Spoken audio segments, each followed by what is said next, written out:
Hello everyone, welcome to the Hindu analysis for 4 February 2023। आज है 4 फरवरी और हम लोग देखेंगे आज के द हिंदू न्यूज़पेपर में आए हुए इंपॉर्टेंट आर्टिकल्स के एनालिसिस।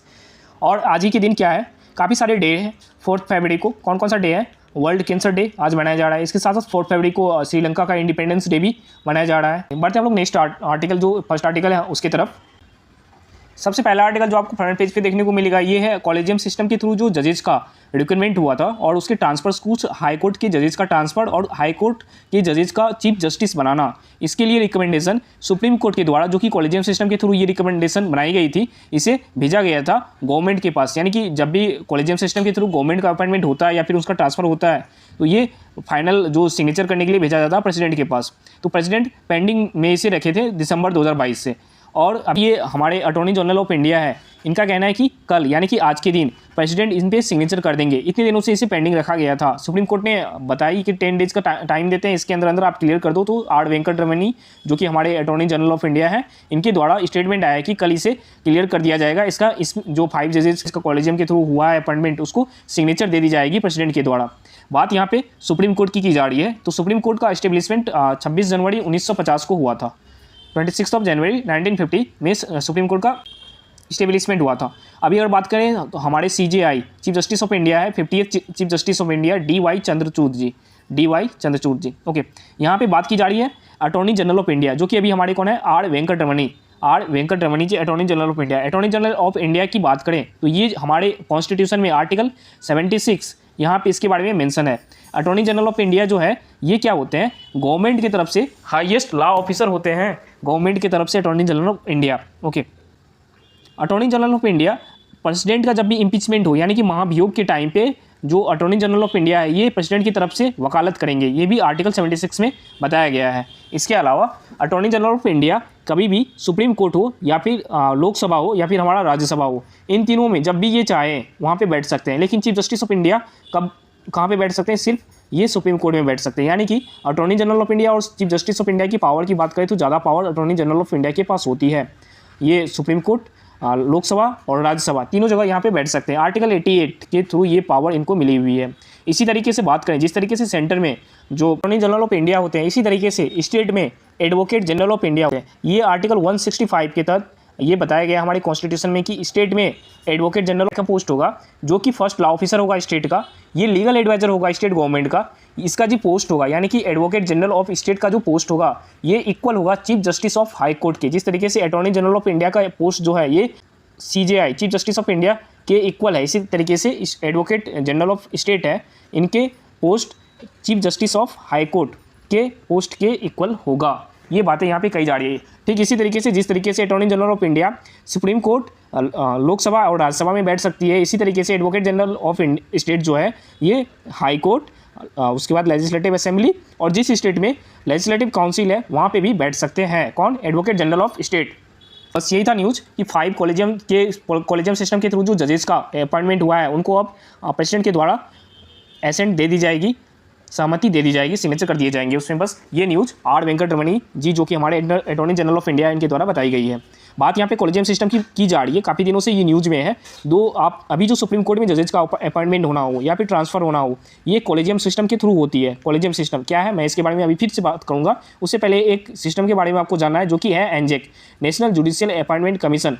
ये कमीशन की बात की जा रही है। ये कमीशन जो है, नेशनल जुडिशियल अपॉइंटमेंट कमीशन, ये हमारे 99th कॉन्स्टिट्यूशन अमेंडमेंट एक्ट के तहत 2015 में हमारे देश में ये सिस्टम को लाया गया, ये कमीशन को लाया गया बेसिकली। लेकिन इस कमीशन को सुप्रीम कोर्ट ने रिवील कर दी, यानी कि खारिज कर दी। बताया गया कि इस सिस्टम से कहीं ना कहीं जुडिशरी की जो इंडिपेंडेंसी है जुडिशरी का, इसमें गवर्नमेंट का इंटरफेयर होगा। इस कारण से इस कमीशन को हम लोग रिवील करते हैं। किसके द्वारा कहेगी? सुप्रीम कोर्ट के द्वारा कहेगी। क्यों? क्योंकि ये जो है एनजेक जो है, इसमें गवर्नमेंट का भी इंटरफेयर होगा। पहले आप कॉलेजियम सिस्टम को समझो, फिर एनजेक के बारे में समझते हैं। कॉलेजियम सिस्टम में क्या होता है, 4 जज और एक सुप्रीम कोर्ट की जो चीफ जस्टिस है, ये मिल के जजेस का अपॉइंटमेंट वगैरह करते हैं या फिर उनका ट्रांसफर करना होता है। लेकिन एनजेक में क्या होगा, जो 2 जजेज हैं, एनजेक में 2 सुप्रीम कोर्ट के जज और एक चीफ जस्टिस ऑफ इंडिया होंगे। इसके साथ साथ एक लॉ मिनिस्टर ऑफ इंडिया होंगे और एक गवर्नमेंट का कोई ऑफिसर होगा। यानी कि ये पांचों मिलके जो जजेस का अपॉइंटमेंट करना हो या फिर ट्रांसफ़र करना हो, ये चीज़ें की जाएगी। तो एनजेक के थ्रू कहीं ना कहीं आपको गवर्नमेंट का इंटरफेयर मिलेगा। इस कारण से सुप्रीम कोर्ट ने इसे रिवील कर दी, ये खारिज कर दी। इस लेके जो कॉलेजियम सिस्टम है और एनजेक जो है हमारा, इन दोनों पर काफ़ी ज़्यादा विवाद अभी चल रहा है, काफ़ी ज़्यादा आर्गूमेंट्स इस पर हो रहे हैं। बस आपको ये माइंड में होना चाहिए कॉलेजियम सिस्टम क्या है, एनजेक क्या है। 99th कॉन्स्टिट्यूशन अमेंडमेंट एक्ट के थ्रू एनजेक को हमारे कंट्री में इंट्रोड्यूस किया गया था। बढ़ते हैं आगे हम लोग नेक्स्ट आर्टिकल की तरफ। नेक्स्ट आपको एक न्यूज़ यहाँ पे देखने को मिलेगा, ये है असम गवर्नमेंट से रिलेटेड। क्या है, मातृ पितृ वंदना योजना। ये लाई गई है असम गवर्नमेंट के द्वारा, यानी कि असम के सीएम हिमंत बिस्वा शर्मा जी के द्वारा। ये क्या स्कीम है, मातृ पितृ वंदना स्कीम। इसके तहत जो भी गवर्नमेंट ऑफिशियल्स है या फिर जो एमएलएज वगैरह वहाँ पे गवर्नमेंट एम्प्लॉइज़ है, उसको क्वालिटी टाइम स्पेंड करने के लिए दिया जाएगा उसके पेरेंट्स के साथ। यानी कि मातृ पितृ वंदना योजना के तहत पेरेंट्स के साथ क्वालिटी टाइम स्पेंड करने के लिए छुट्टियां दी जाएगी असम गवर्नमेंट के द्वारा। ये स्कीम ये इंट्रोड्यूस किए जाएंगे असम स्टेट में। ओके, असम की बात करें तो यहाँ के सीएम हिमंत बिस्वा शर्मा जी आपको मिलेंगे। नेक्स्ट आर्टिकल के हम लोग बढ़ते हैं। तो एडिटोरियल वाले पेज पे आपको आर्टिकल देखने को मिलेगा, ये है little to celebrate in Sri Lanka at 1875। बात क्या है, आज है 4 फरवरी। 4 फरवरी में क्या हुआ है, क्या मना रहा है, इंडिपेंडेंस डे। वो भी कौन सा, 75th, इसलिए ये ज़्यादा इंपॉर्टेंट हो जाता है। 75वां इंडिपेंडेंस डे श्रीलंका के द्वारा मनाई जा रही है। यानी कि 1948 में 4 फरवरी 1948 में श्रीलंका को इंडिपेंडेंस मिला है। किससे, ब्रिटिश रूलर से, है ना। जिस तरीके से इंडिया में ब्रिटिश का राज हुआ करता था, इसी तरीके से श्रीलंका में भी ब्रिटेन का राज हुआ करता था, ब्रिटिश का राज हुआ करता था। तो श्रीलंका को फ्रीडम 4 फरवरी 1948 में मिला। अब क्या हुआ, आज यहाँ पे सेलिब्रेशन किए जाएंगे और इस सेलिब्रेशन में 30 करोड़ रुपीज़ के अराउंड खर्च किए जाएंगे इस इंडिपेंडेंस डे को सेलिब्रेट करने के लिए किए जाएंगे। इसमें क्या दिक्कत है, दिक्कत ये है कि श्रीलंका जो है अभी यहाँ पे 300 मिलियन रुपीज़ जो है ये खर्च किए जाएंगे। दिक्कत ये है कि श्रीलंका जो है अभी इकोनॉमिक क्राइसिस से चल रहा है, अभी भी चल रही है। कुछ दिनों पहले जब ये शुरुआत में न्यूज़ में आता है ना, तो काफ़ी ज़्यादा चर्चे में रहता है, अच्छा भी इकोनॉमिक क्राइसिस चल रही है। धीरे धीरे ये मुद्दा जो है बिल्कुल एकदम नरम पड़ते जाता है। ठीक उसी तरीके से जैसे भी यूक्रेन और रशिया वार चल ही रहा है, शुरुआत में कितना ज़्यादा न्यूज़ में आ रहा था, बट अभी ये थोड़ा सा शांत हो चुका है। ठीक इसी तरीके से इकोनॉमिक क्राइसिस जो श्रीलंका में आया था शुरुआत में, कितना मतलब मुद्दा बहुत ज़्यादा हाईलाइटेड था, अभी शांत हो चुकी है, लेकिन इकोनॉमिक क्राइसिस अभी भी वहाँ पे चल ही रहे हैं।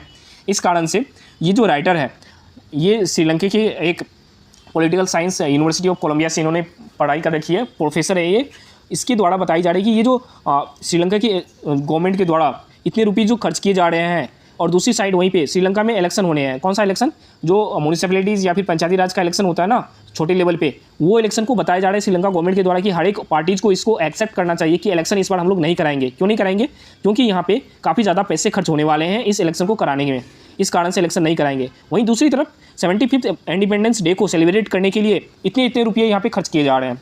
इस कारण से यहाँ की जो इकोनॉमी है ये काफ़ी ज़्यादा इम्पैक्ट होने वाला है। इन सब चीज़ों को लेके ये राइटर ने अपना व्यूज़ यहाँ पे व्यक्त किए हैं, क्या क्या प्रॉब्लम्स फेस करने को मिल सकती है गवर्नमेंट को। ओके, बस यही था आर्टिकल में, एडिटोरियल वाले पेज में। आगे बढ़ते हैं हम लोग नेक्स्ट एडिटोरियल की तरफ। नेक्स्ट एडिटोरियल आप देखोगे तो ये है चार्जशीट को लेके। क्या हुआ है, चार्जशीट का स्क्रूटनी एक प्राइम केस नहीं है, यानी कि एक जो होता है गलत तरीके से देखने वाली चीज़ें, किसी चीज़ को फाइंड आउट करने वाली चीज़ें, वो चार्जशीट का स्क्रूटनी करना नहीं है। बेसिकली बात क्या हुआ ना कि जो सुप्रीम कोर्ट है ये काफ़ी सारे प्रोसीडिंग्स को लाइव कर दिए हैं, जितने भी जुडिशियल प्रोसीडिंग्स होते हैं लाइव कर दिए हैं। क्यों, क्योंकि यहाँ पे फेयरनेस है ये देखने को मिले।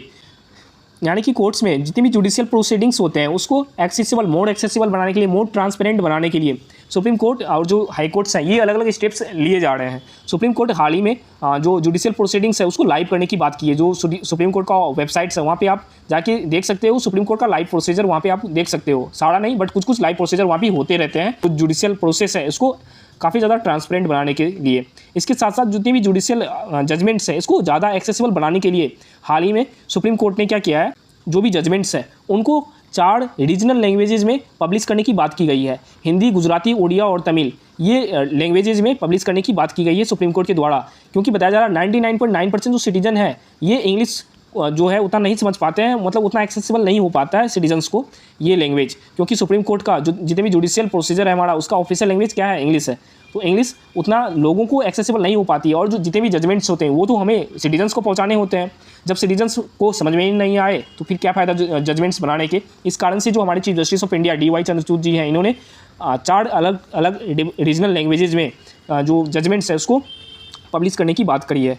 इसके साथ साथ जो ये प्रोसीडिंग्स होने हैं, यानी कि जितने भी यहाँ पे हियरिंग वगैरह होना है, वो सब जो ऑफिशियल लैंग्वेज है जुडिशल सिस्टम का यानी कि इंग्लिश, उसी में की जाएंगी। बट जो जजमेंट है जो कि सबके लिए ज़रूरी होता है, उसको हम लोग अलग अलग लैंग्वेजेज में पब्लिश करेंगे। ये सुप्रीम कोर्ट के द्वारा कही गई बातें हैं। ओके, तो ये जजमेंट्स पब्लिश करी भी गई। इसके साथ साथ आपने हाल ही में पढ़ा होगा गुजरात हाई कोर्ट ने क्या किया है, जो भी प्रोसीडिंग्स है उसको यूट्यूब पे लाइव करने की बात की है, और यूट्यूब पे लाइव वहाँ पे है, सारी प्रोसीडिंग्स आपको यूट्यूब पे लाइव मिलेंगे।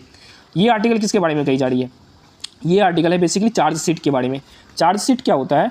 जब भी कोई पर्सन क्राइम कमिट करता है, क्राइम कमिट करने के बाद उसके अगेंस्ट जो इन्वेस्टिगेटिंग एजेंसीज़ है, चाहे वो सीबीआई हो या फिर पुलिस हो, इन्वेस्टिगेटिंग एजेंसीज़ के द्वारा जो एविडेंस तैयार की जाती है किसी भी क्रिमिनल के अगेंस्ट, जो भी इन्वेस्टिगेटिंग एजेंसीज एविडेंस तैयार करती है, यानी कि जो सबूत तैयार करती है, एविडेंस डॉक्यूमेंट्स तैयार करती है, इसे हम लोग चार्जशीट कहते हैं।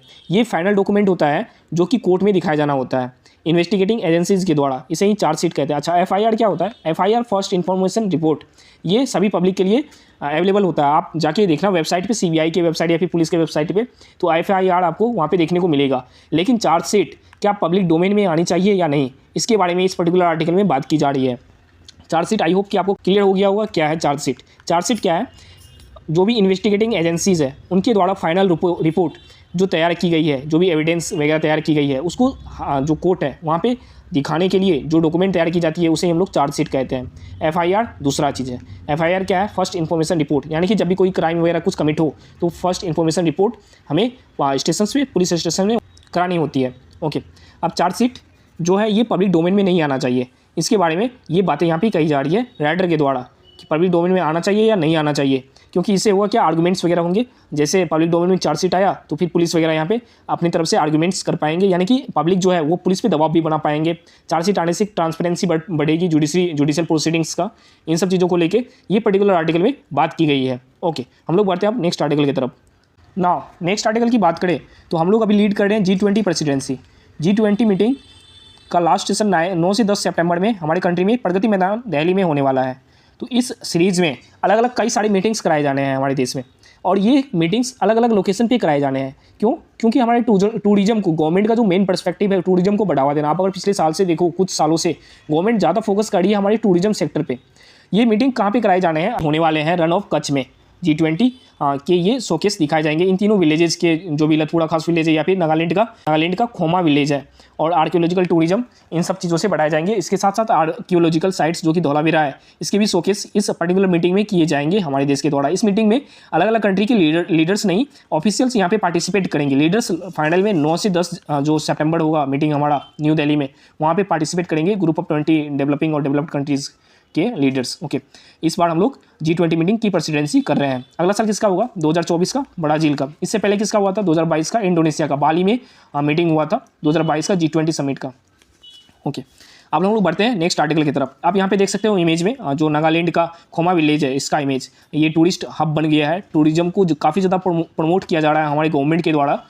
इस कारण से इन सब चीज़ों की मीटिंग्स जो है काफ़ी ज़्यादा मतलब रिमोट लोकेशन पे की जा रही है, ताकि वहाँ पे लोग जाने उस पर्टिकुलर प्लेस के बारे में, और वहाँ पे टूरिज्म सेक्टर हमारा ग्रोथ हो। ओके, बढ़ते हैं नेक्स्ट आर्टिकल की तरफ। नेक्स्ट आगे कुछ ऐसा इंपॉर्टेंट आर्टिकल नहीं है। आई होप कि मैंने सारे आर्टिकल को अच्छे से डिस्कस कर लिया है। And thank you so much for watching. Good bye, मिलेंगे नेक्स्ट वीडियो में। Till then take care.